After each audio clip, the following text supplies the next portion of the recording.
Ulangan pasal 27.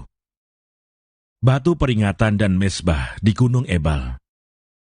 Lagi Musa dan para tua-tua Israel memerintahkan kepada bangsa itu, "Berpeganglah pada segenap perintah yang kusampaikan kepadamu pada hari ini, dan pada hari kamu menyeberangi sungai Yordan ke negeri yang diberikan kepadamu oleh Tuhan Allahmu. Maka haruslah engkau menegakkan batu-batu besar dan mengapurnya.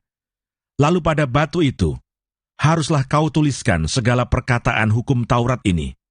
Sesudah engkau menyeberang, supaya engkau masuk ke negeri yang diberikan kepadamu oleh Tuhan Allahmu, suatu negeri yang berlimpah-limpah susu dan madunya, seperti yang dijanjikan kepadamu oleh Tuhan, Allah nenek moyangmu.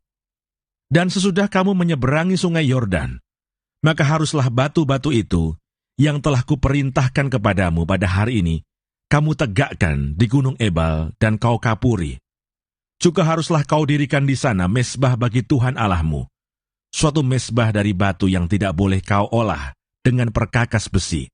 Dari batu yang tidak dipahat, haruslah kau dirikan mezbah Tuhan Allahmu. Itu dan di atasnya, haruslah kau persembahkan korban bakaran kepada Tuhan Allahmu.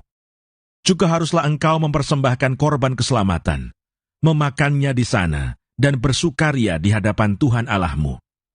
Selanjutnya haruslah engkau menuliskan pada batu-batu itu segala perkataan hukum Taurat ini dengan jelas dan terang. Juga berbicaralah Musa dan imam-imam orang Lewi kepada seluruh orang Israel. Diamlah dan dengarlah, hai orang Israel. Pada hari ini engkau telah menjadi umat Tuhan Allahmu.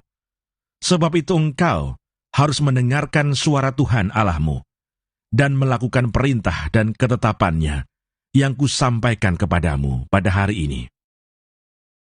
Ke-12 ucapan kutuk. Pada hari itu, Musa memberi perintah kepada bangsa itu, "Sesudah kamu menyeberangi sungai Yordan, maka mereka inilah yang harus berdiri di Gunung Gerisim untuk memberkati bangsa itu, yakni suku Simeon, Lewi, Yehuda, Isakar, Yusuf, dan Benyamin. Dan mereka inilah yang harus berdiri di Gunung Ebal untuk mengutuki, yakni suku Ruben, Gad, Asher, Sebulon, Dan, serta Naftali.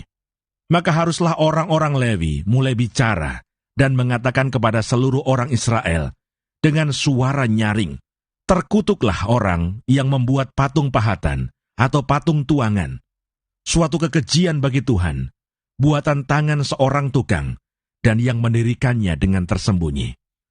Dan seluruh bangsa itu haruslah menjawab, Amin. Terkutuklah orang yang memandang rendah ibu dan bapanya, dan seluruh bangsa itu haruslah berkata, Amin. Terkutuklah orang yang menggeser batas tanah sesamanya manusia, dan seluruh bangsa itu haruslah berkata, Amin. Terkutuklah orang yang membawa seorang buta ke jalan yang sesat, dan seluruh bangsa itu haruslah berkata, Amin. Terkutuklah orang yang memperkosa hak orang asing, anak yatim dan janda, dan seluruh bangsa itu haruslah berkata, Amin. Terkutuklah orang yang tidur dengan istri ayahnya, sebab ia telah menyingkapkan punca kain ayahnya, dan seluruh bangsa itu haruslah berkata, Amin. Terkutuklah orang yang tidur dengan binatang apapun, dan seluruh bangsa itu haruslah berkata, Amin. Terkutuklah orang yang tidur dengan saudaranya perempuan, anak ayah atau anak ibunya, dan seluruh bangsa itu haruslah berkata, Amin. Terkutuklah orang yang tidur dengan mertuanya perempuan, dan seluruh bangsa itu haruslah berkata, Amin. Terkutuklah orang yang membunuh sesamanya manusia dengan tersembunyi, dan seluruh bangsa itu haruslah berkata, Amin. Terkutuklah orang yang menerima suap untuk membunuh seseorang yang tidak bersalah, dan seluruh bangsa itu harus berkata, Amin. Terkutuklah orang yang tidak menepati perkataan hukum Taurat ini dengan perbuatan, dan seluruh bangsa itu haruslah berkata, Amin.